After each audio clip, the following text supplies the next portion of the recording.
just don't know what really causes this phenomenon. So this has been going on for a very long time, but every time it happens, the scientists come up with a new quasi-scientific explanation for it.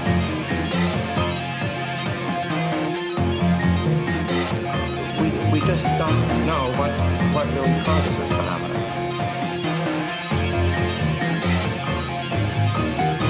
And that's what the witnesses are always describing, incredible as it is.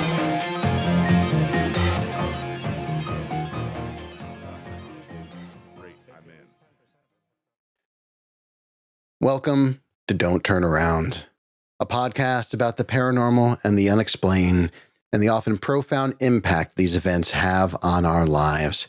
This is a space for amazing stories and explorations of the human experience as it relates to the paranormal. If you have a story and you feel like you'd like to share it, please feel free to reach out to me at dtapodcastinfo@gmail.com, and who knows, maybe we will even get you on the show. Special thanks to all of my supporters out there, including the Patreon community. Without your support, this show would not be possible. You help keep the lights on and keep the servers up and running. If you're interested in checking out Patreon and seeing what extras that being a member there can get you, the link will be in the show notes.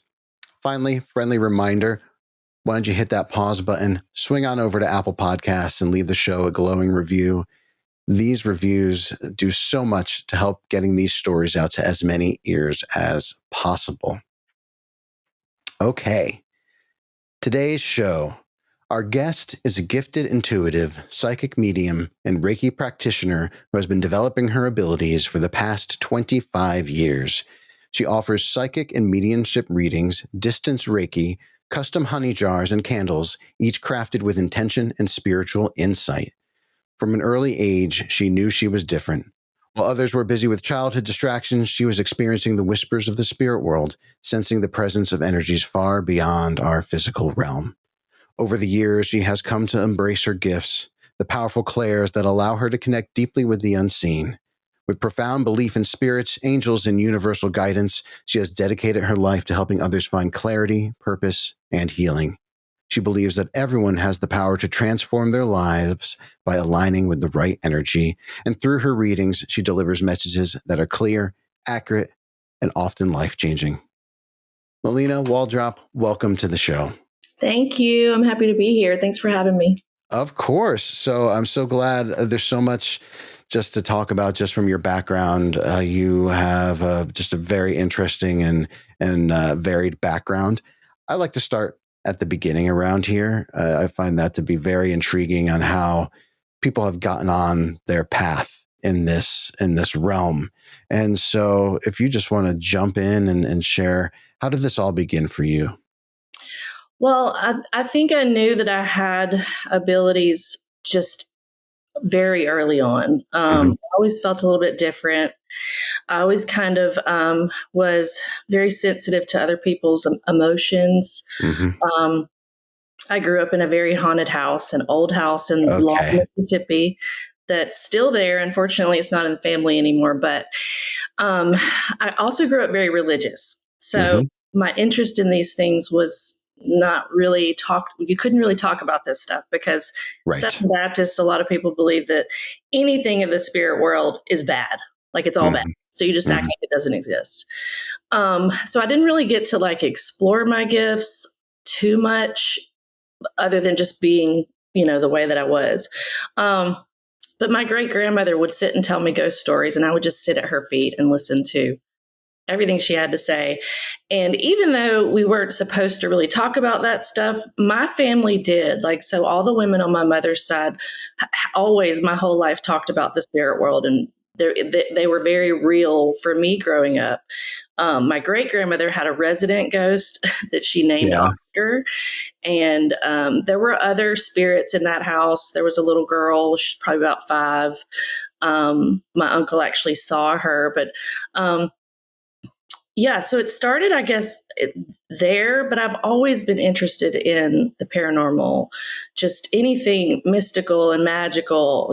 I was just born that way. So, but I couldn't really go and buy books and things to like read about it until I got my driver's license. Okay. I drove to Hattiesburg and I got my first tarot deck, and I had to hide my books and stuff. Oh, wow. Wow. That's So you started young. You yeah. started young. Once you had wheels on the road, you were going out and you were. Yep. And I was also gone to New Orleans. The first time my feet hit the ground in New Orleans, I felt like I was home. Yeah. And is that where you're located now? Or are you in Mississippi? No, I'm outside of Nashville. Okay. Okay. Outside of Nashville. Okay. So to go back to the early days and knowing that, you had some differences, and in particular, when you said, you were experiencing others' emotions, can you describe what that was like as a young person when we're as kids trying to figure out our own emotions, and then we've got these other emotions coming through? What was that like for you? I think I was just a very wondrous, curious child. So it was like I had a sense about people, like if they were good, if they were bad. I had a discernment. I can remember knowing, if somebody was sad, Yeah. even if they weren't showing it. Uh-huh. And I don't think I really understood it, but I just kind of accepted that that's the way it was. Yeah. I think that I sort of felt like everybody must be this way. Like everybody Right. must, Okay. have this sense of spirit being around, and have this clear feeling of how people really are feeling. You know what I mean? Right. Or their Right. intentions. And turns out that they don't. But also being in that house, I could hear things go bump in the night, So I Yeah. slept with the Yeah. pillows over my ears. I would sleep with Yeah. things over my ears. I think it scared me a little bit because I didn't Of really course. understand it, especially at Yeah. nighttime, being little. Of course. Of But course. I was also just so curious about it. I feel like most of the time it was more sensing for me, Mhm. seeing things in my mind's eye, Yes. clairaudience, more so objectively in that house. Yeah. So, but I did see some things in that house, actually see some things, and so did my family members. So the first time I remember seeing a ghost was, it still makes me nervous to think about it because I was terrified. Of course. I was at home alone. I had gotten off the bus and I was sitting in front of my great grandmother's TV. And back then we had this big box TV that sat on the ground. So I was sitting in front of it watching it, and there was a threshold behind me to the kitchen, and I saw a reflection of this short mass, and it wasn't supposed to be there. Right. And I rubbed my eyes and I looked again and it was there. And I did it again and it was there. And I didn't turn around, actually. I stood up and I walked with my back to it, to the door, and I ran all the way down the road to my papa. My papa had a gas station down Oh, wow. the road. Yeah. I ran down there, and I don't know if I told anybody about that. I may have told my great grandmother, but she probably blew it off. She was like, "Oh yeah, there's spirits around here." Right. I think that I think the women on my mother's side were also, they had abilities, but I don't think they knew what to call them. Yeah. Because I think about the stories and the way my great grandmother was describing how she was getting information. And I think she may have had mediumship abilities, but just didn't know what to call know. it. Yeah. So, And you bring up an interesting point too. I mean, when something is all we know, then we're not going to think any different of it until a moment arrives where we realize, okay, maybe this is different. Mm-hmm. Was there a moment like that for you where you realized, hey, not everyone experiences this? Well, I think not really a moment, but moments where I would, bring it up in conversation with just people at school or something like that. They didn't really resonate with it. And I was like, oh, we don't talk about that here. Right. Okay. But it was so freeing when I finally got older and I found people like me. I was like, oh, okay. There's other people out there that grew up this way, I don't think I ever felt super weird or left out or sad. I was always kind of intrigued by whatever it was that I was experiencing. I was very curious. I'm still very curious. So, and it sounds like you were okay with it not being something you could share with your classmates, and that it was something that you kept as your own, or did you ever wish that you could be more open about it with your friends and have them understand? not really. I think there was fear of judgment. Mm-hmm. Like if you talk to most of the people that I grew up with, um, they probably don't even know that I'm doing this work. I It took see. me a long time to kind of come out of the, what I say, broom closet and Yeah. just be like, this is who I am. This is who I've always been. I just never told you. Yeah. Yes. But no, I think I was always kind of comfortable just being in my own world. I didn't really feel Yeah. the need to like be accepted too much, but I could also be a chameleon, kind of fit in wherever. Like I was a Right. cheerleader, I did all that stuff. But when I was at home, usually I was outside playing by myself. My grandmother had this beautiful backyard with all these flowers, and I was like playing make believe and pretend, and I was probably pretending to be Sarah Williams from Labyrinth. Yes. Just my Oh favorite man, that's a movie in the great whole movie. world. I knew every Love word. love Labyrinth. I still love Labyrinth. I still watch it, and what a great soundtrack too. Yeah, We but miss. I never had anybody ridicule me. I never had any of that. Um, but I definitely had to kind of hide it, especially Yeah. my books and my Yeah. decks and things like that. So And were you mostly successful in hiding that stuff? Did you ever? Did your parents ever come across any of your treasure trove? well, my grandmother raised me, and she was the Okay. sweetest lady in the whole world. She just wanted what was best for me, and I think that anything paranormal like that, it scared her. She found I had an Oracle board game that I Yeah. loved. It had all these cool like gemstones that were Yeah. plastic, but Yeah. it Yeah. was like a divination type of board game, and I came in. It was under my bed. I came in, and it was gone. So I assumed that she threw it away, and I just never said anything, and she didn't say anything either. But I found a better hiding spot. I got better. Yeah, you got better at as we as kids tend to get better when things are discovered. We learn to hide things a little better. Yeah, which Wow. I mean, I think that's a much better thing to have to hide than some things that it could have been, Oh grown. gosh, yes, there are a lot of more dangerous alternatives. No, and I didn't really ever get into like any of the really dark stuff. Like Yeah. I was more interested in like love magic and like Yeah. just divination as a whole was fascinating to me. The afterlife was fascinating for me. I lost my mother when I was 11. Okay. Sorry. My stepfather and my sister, they all died in a drunk driving accident. Oh, that's terrible. So Terribly sorry to that hear that. that really fueled I needed to understand Mm-hmm. more. Mm-hmm. I needed to know everything I could know. And also, predicting the future. I don't know. There was something about like understanding, like maybe I could prevent things like that from happening. Yeah. Turns out,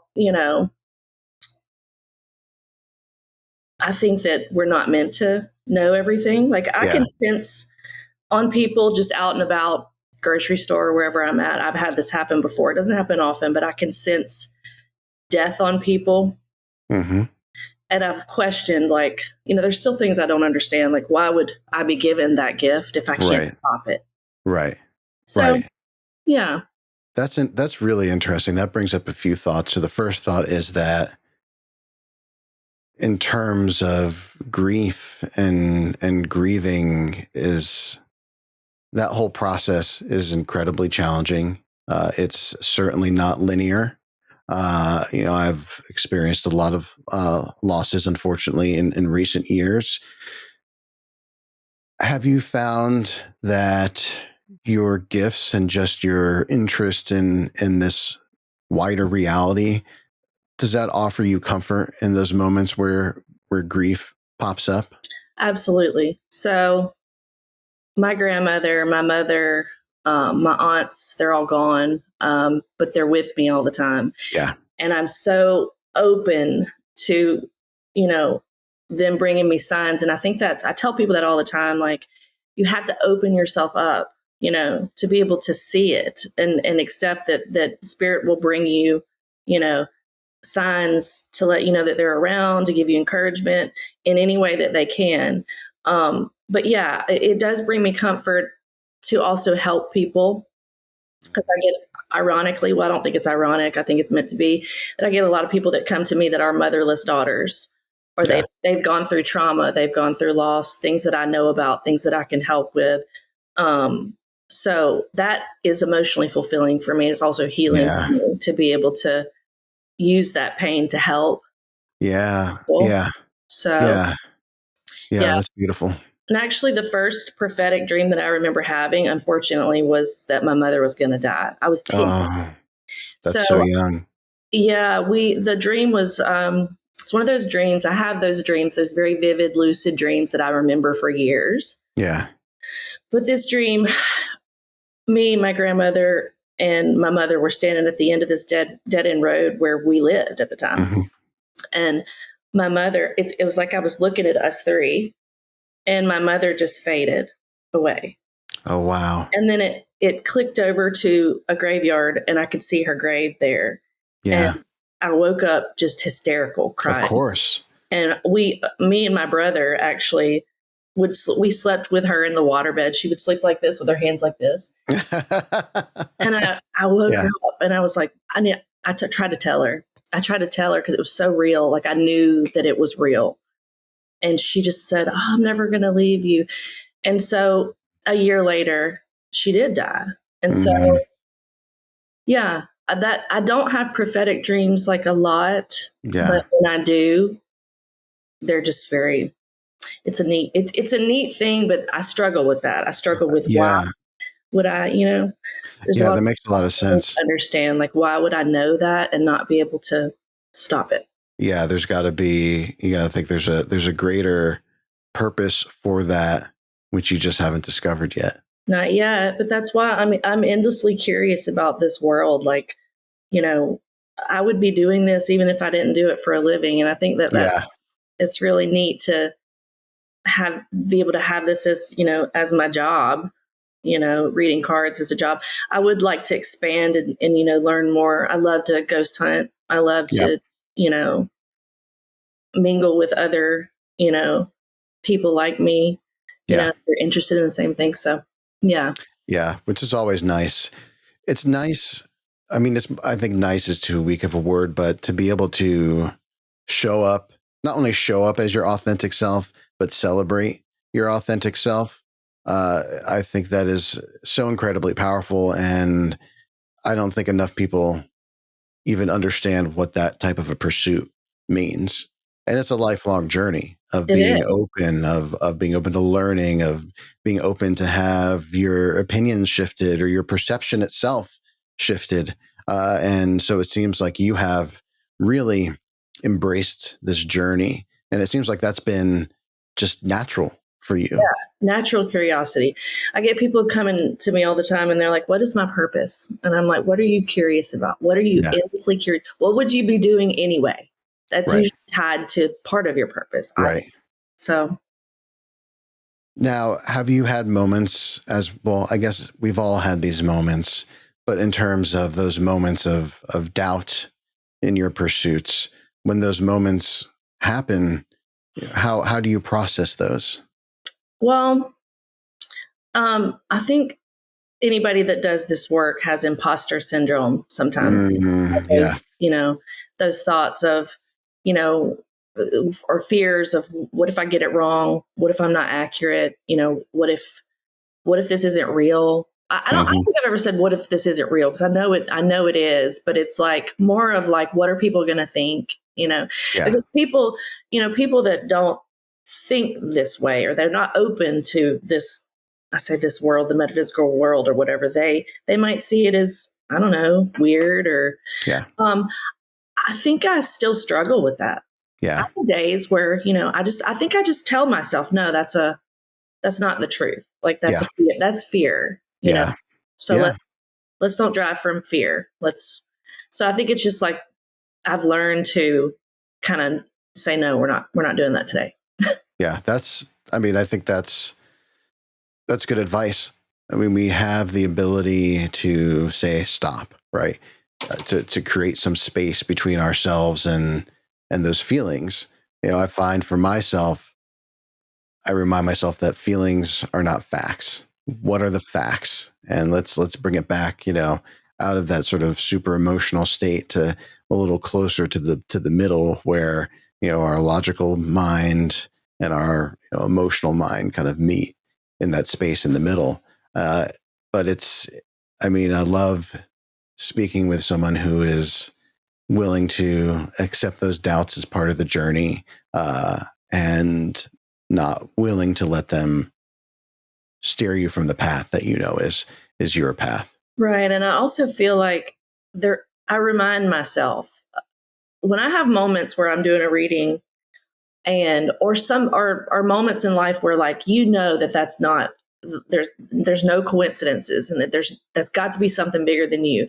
I kind of highlight it or something in my mind and put it like a little file, where when I doubt myself, I'm like, no, remember those times when you were blown away by whatever came through. Yes. Like, there's no way that, so I try to remember those moments too. So. Yeah. That's such a great point too. That is a great point. And you brought up the term bigger than you. Let's talk a little bit about that and what your thoughts are on this bigger question mark. I know that your interest in spirits and angels and the universe as a guiding force. Just share some of your thoughts on that and your philosophies. I would love to hear.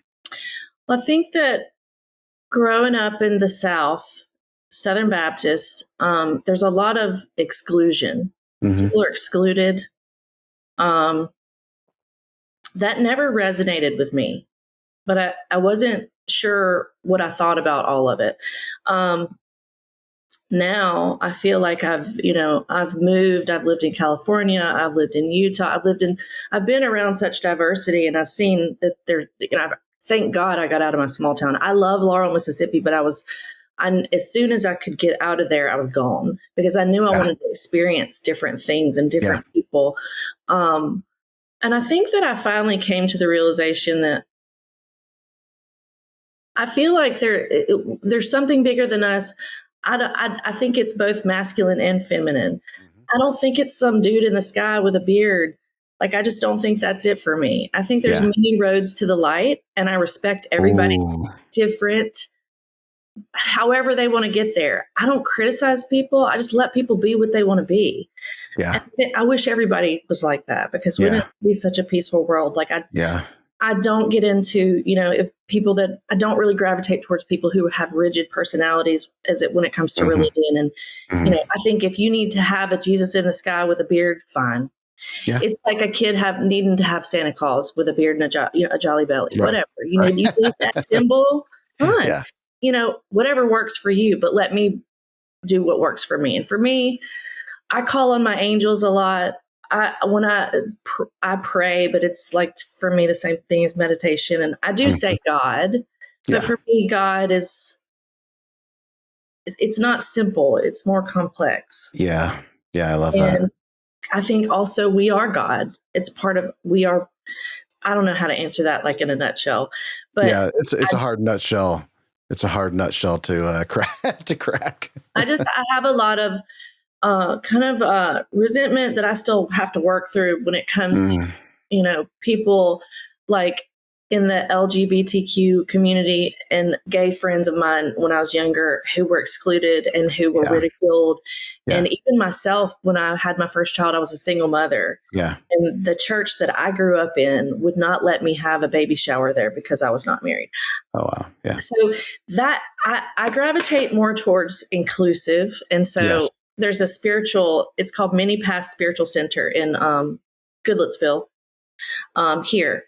And there are people like me in the congregation. It's not really a church. It's a spiritual center. They had a Beltane Maypole service the other day. And we have classes about all kinds of, all the religions. We learn about all of it. And those are my people like that. I resonate with that because they're inclusive. There's not this I just don't think that's the way it's supposed to be. It doesn't resonate with me. Yeah, no, that makes a lot of sense. I mean, I love everything you said. In particular, there are many paths to the light. I think that's such a beautiful sentiment. And when we think about, again, this bigger, I'll call it the bigger question mark, the universe or God or a pantheon of gods or nature spirits or whatever. I mean, I think that in some ways, having something symbolic allows us to focus intention, right? But like you said, I think it all, the power of prayer, the power of meditation, the energy that we are putting out, I think it all goes to a similar or the same place that is just not a simple one thing, but that's this beautiful, complicated, like a flower with so many different petals and parts, right? Right.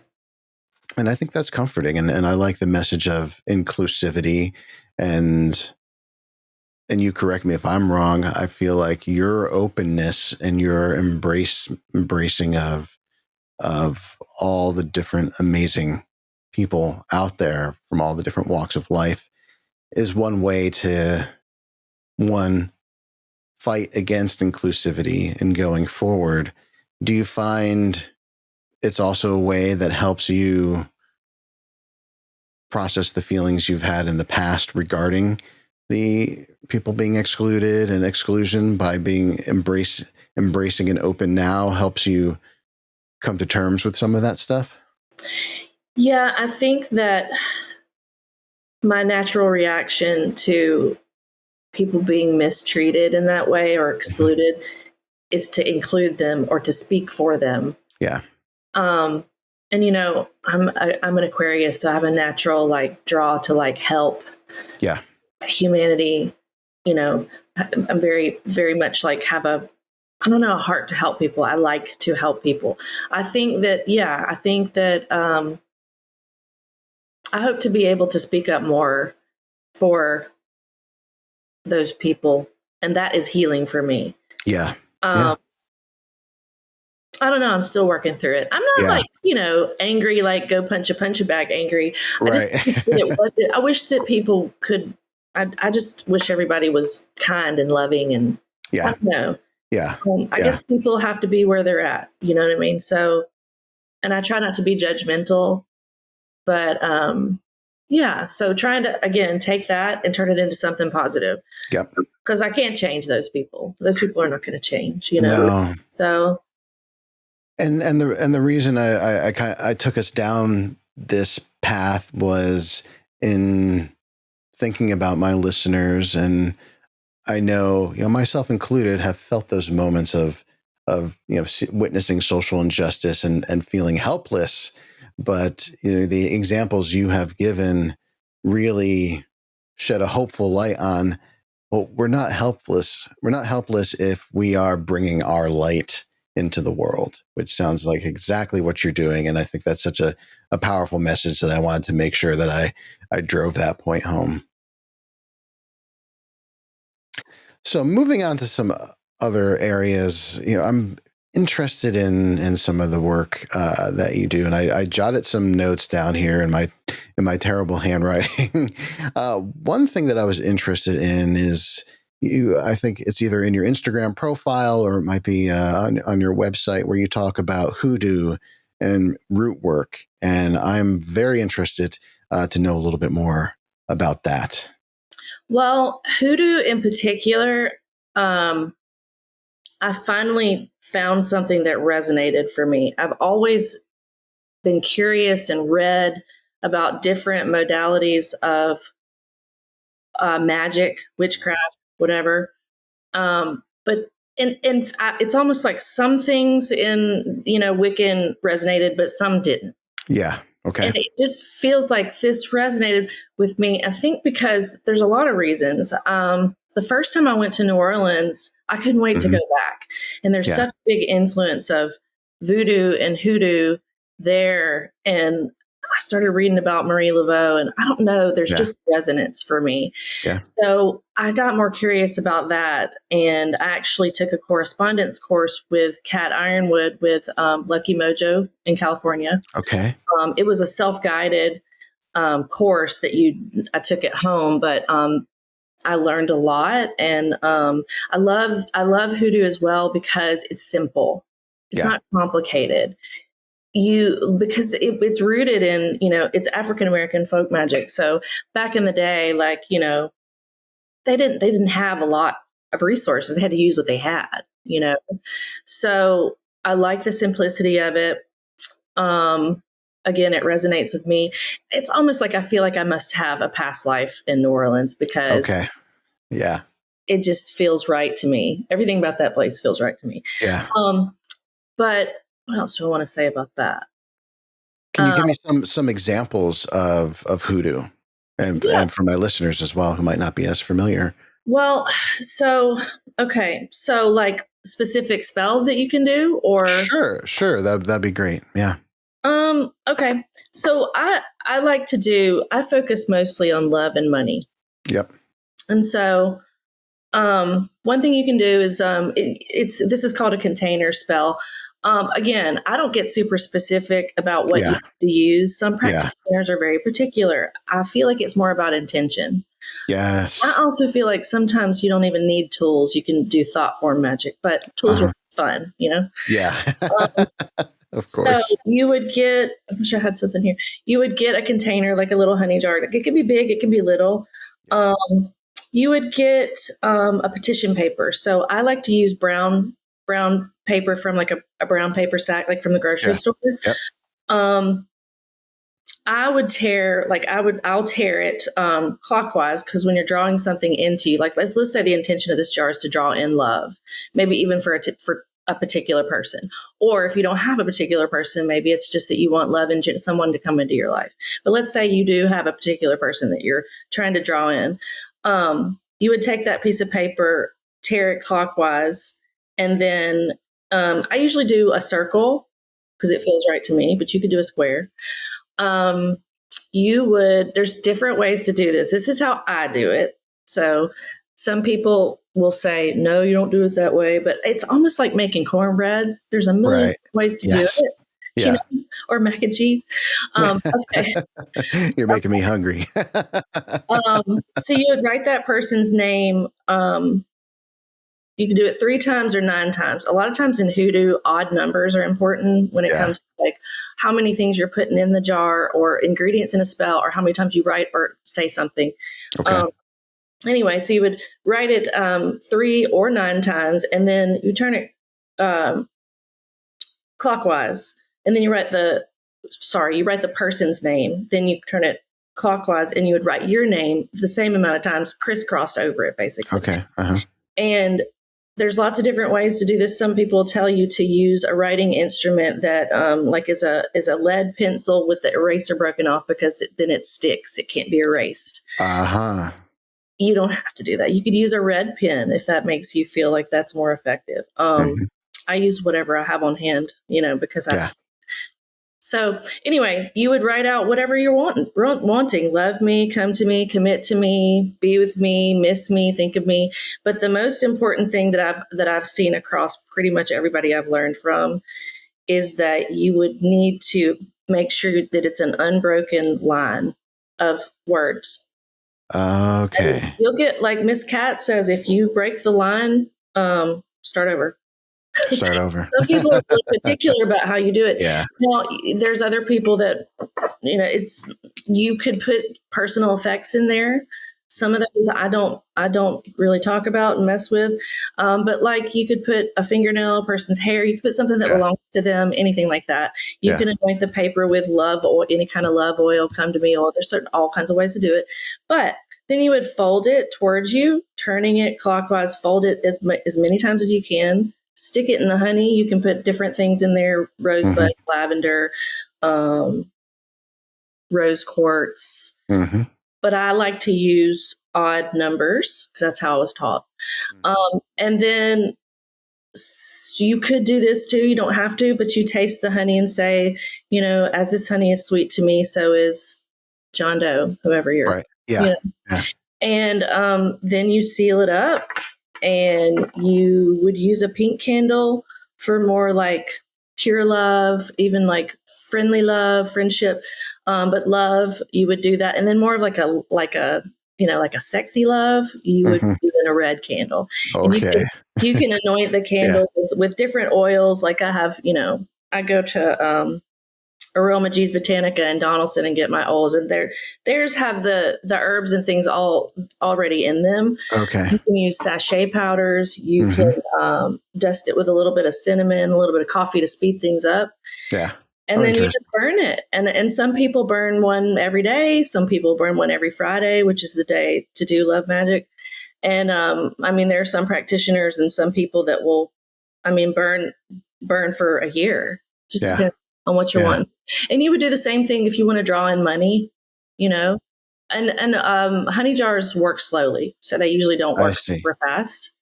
But yeah, and there's different like roots that you can carry around for luck. It's just there's a lot. I know I could never stop learning about it. There's there's so much to it. Well, it dates back a long time, right? Do you know how old a practice it is offhand? Don't get me to lying. If you had to guess. Well, I know that it came over, with the African Americans from Haiti. So I can't even imagine how old. Yeah. Here's the thing, like they've been doing honey jars. They've been doing honey jars for, that is one of the most like the most simple things, but it's been done for so long. It's just neat. It's effective. There's certain things that like, I know, I can't remember all the details, but in the book that Miss Cat wrote, there are a lot of interviews. She's been around since I think the 60s. Okay. Wow. Researching this. So, she would be a good person to tell you all the facts about everything. But she interviewed like a lot of old school hoodoo practitioners and, put a lot of that in her books. And it's just the neatest thing to me about it is it's just so simple. Yeah. People think it has to be complicated, but it's so simple. But yeah, I'm not a history buff. That's totally fine. I can throw something in the show notes. Now, another thing that I found interesting, the concept of that I'd like to know a little bit more about is distance Reiki, practicing Reiki over a distance. Can you tell me how you go about doing that and how that works? It's hard for me to explain how it works.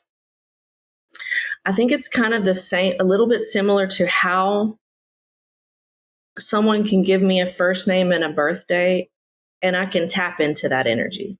Okay. The thing about Reiki is I'm tapping into, it's a universal source, universal chi, but also tapping into that person. So it's hard for me to, I struggle to explain how I do what I do. Even in tarot, because of course, I don't know, I lack the words, but for me, it's just focusing. Like it's just a meditative state where I set an intention and I can connect to the energy. Yeah. And usually distance Reiki, which I don't get a lot of orders for whatever reason. People want tarot readings more so than that, or they want to be in person, and I don't do in person right now. Yeah.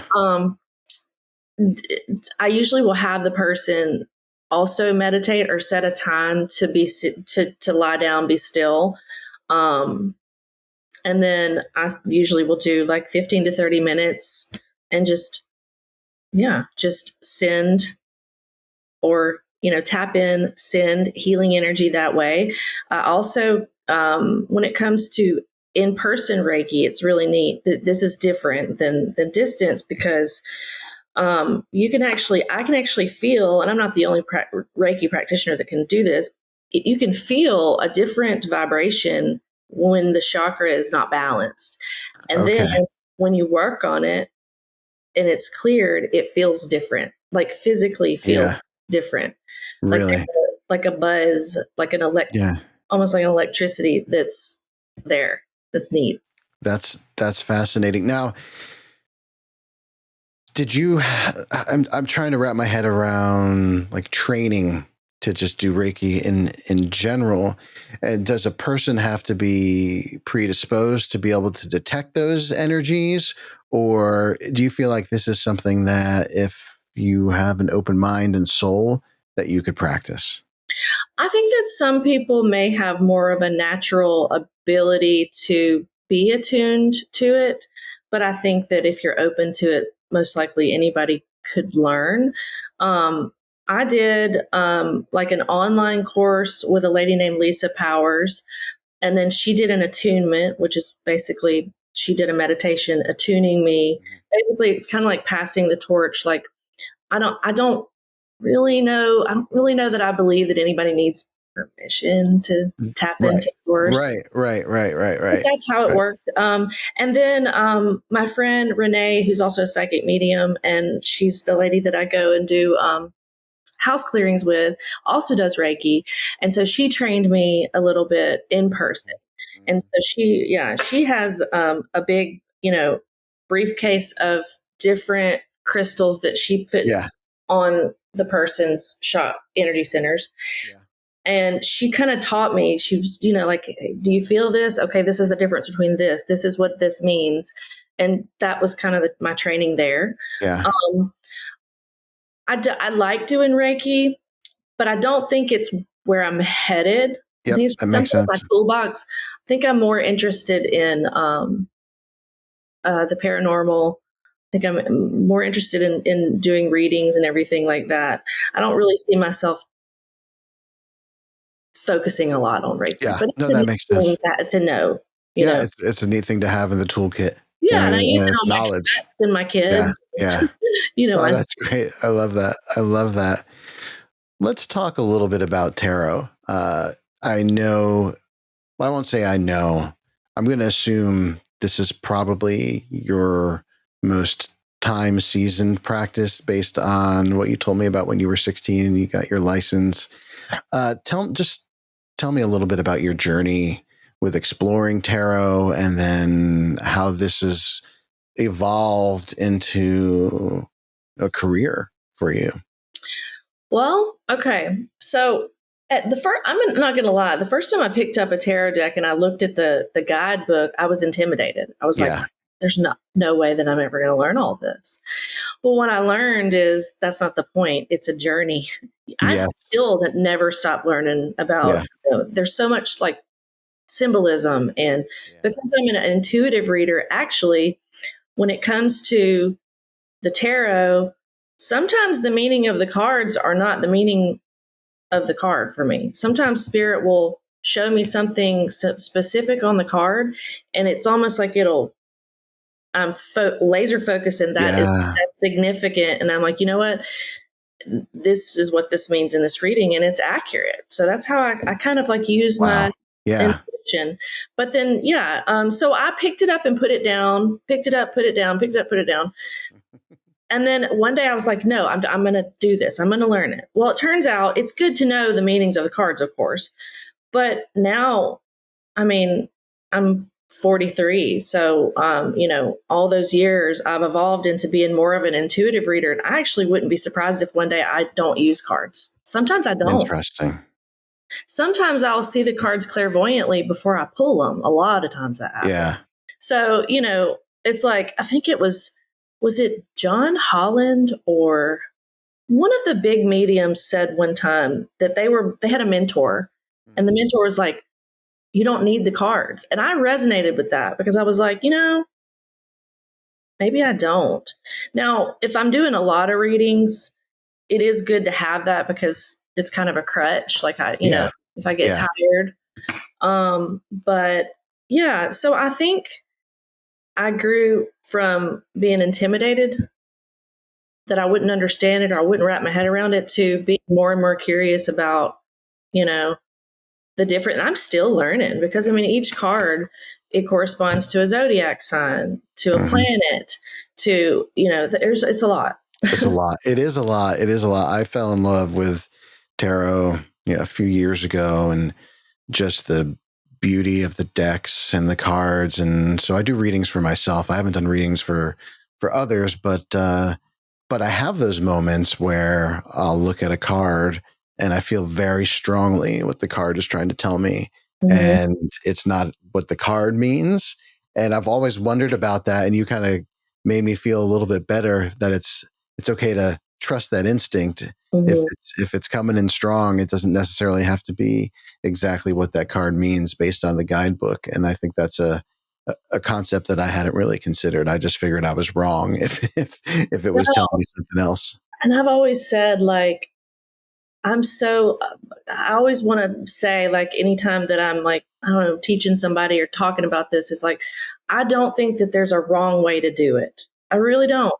Like, I think there's so many different readers that I love to watch other readers to learn different takes on different cards. And, you'll get some readers out there that say, no, you are not supposed to read reversals in Lenormand. It's not allowed, or you can't.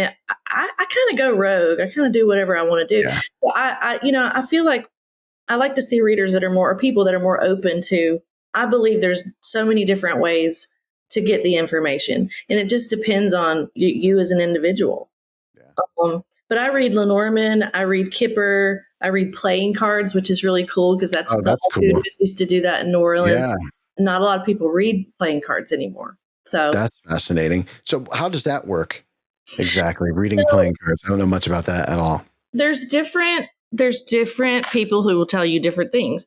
So I've read a couple of books, and the meanings of the cards were pretty different, Yeah.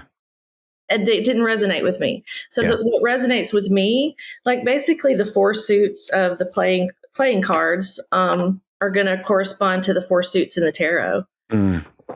Okay. And, I've got a deck here that I've got meanings that from one of my books are around here somewhere that I wrote down. But sometimes I'm like, no, that's not what that means. Not for me. Yeah. Yeah. But it's neat though, because there's something called, I believe it's called a grand tableau. But you lay all the cards out in rows. Yeah. Yeah. And you read them left to right, top to bottom. And the one thing about reading the playing cards that I don't really love is that you can predict death with the Ace of Spades. So anytime I'm in any kind of setting and there's playing cards, and we're not talking about this stuff, right? We're just playing cards. Playing cards. Like, ooh, you got the Ace of Spades. Or like if I'm playing, there's a game called golf. Yep. I was playing with a friend the other day, and I was like, he was like, you don't want that card? And I was like, I'm not. I don't take the Ace of Spades. You have it. Yeah. Yeah. So I don't know. Yeah. I don't like to read on death. If people ask me about it, I really just don't like to do it. I don't see death in the tarot because the death card is more about transformation. Yes. Yeah. I think very rarely have I, and it's more of an intuitive sense, or I may get something like, I don't know, the Tower and the Knight of Wands upside down, which at times has represented like a car accident, especially if it's with the Chariot. Yeah. Like oh, wow. Okay. And then if it were, I guess you could read death. I don't intend to, though. That's never my intention, really. Yeah. But yeah.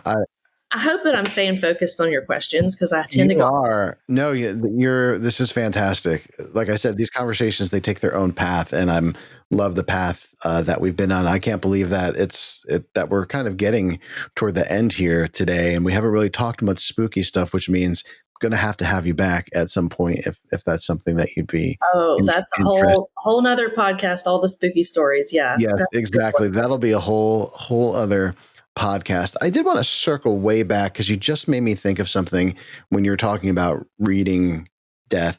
You mentioned being out, say, at the supermarket or wherever at a park, going for a walk, sensing death on someone, and that particular gift of yours that you're not sure where it fits.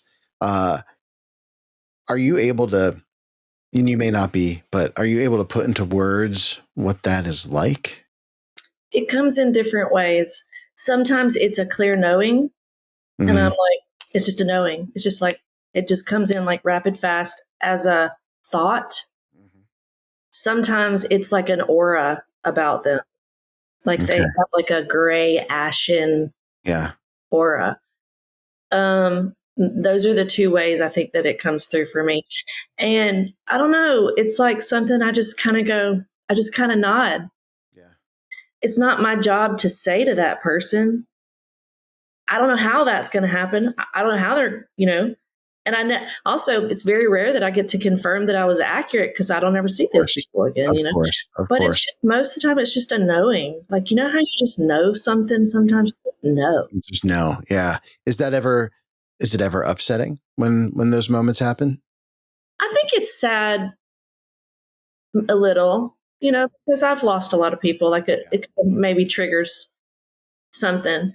And I used to know that my abilities didn't get heightened after my trauma, as like a hypervigilance, to like spot danger in my environment or death in my environment, whatever, whatever.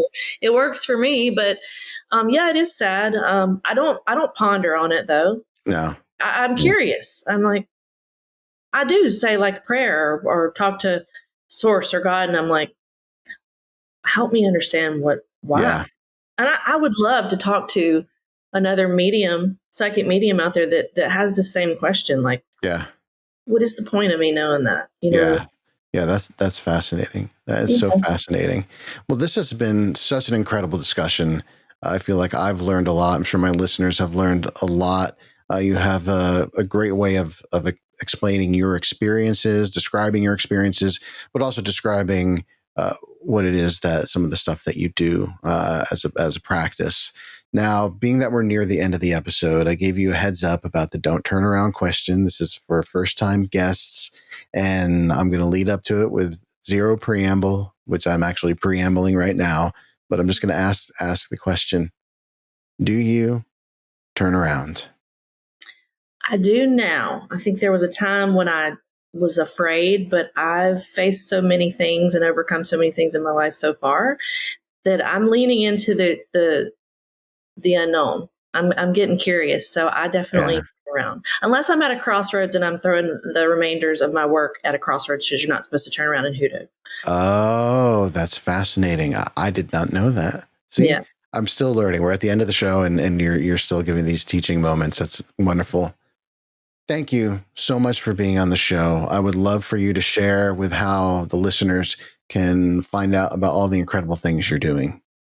So the best way to find me is Instagram. It is blackcatmoon13. I'm the only one with the blue check mark, and my link tree is there, and it has all my other links. I have TikTok, YouTube. Of course, there's a lot of imposters out there that steal content, and unfortunately. But that's the best way to find me, to find all my other links. I'm on Facebook as well. Yeah.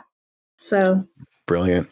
Well, Melina, thank you so much for being part of Don't Turn Around. This was just such an incredible discussion that makes me feel excited about this amazing world that we live in. And I know that I'm going to continue just to try to move forward with a curious mind. So thanks again. Yeah, thank you so much for having me. I appreciate it. Of course. And to you, the listener and now viewer community, since we're on YouTube, thank you so much for being a part of this community. Thank you so much for leaving reviews, follows. Please share this episode with someone that you think would benefit from this knowledge, like-minded, curious souls. And with all that said, we'll catch you next time.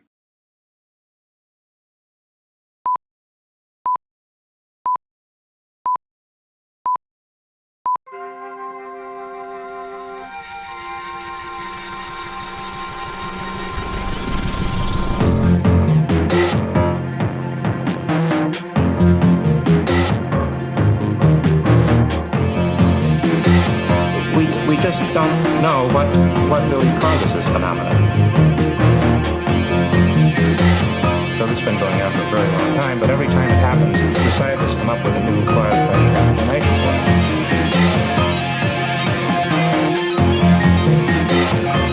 We just don't know what really causes this phenomenon.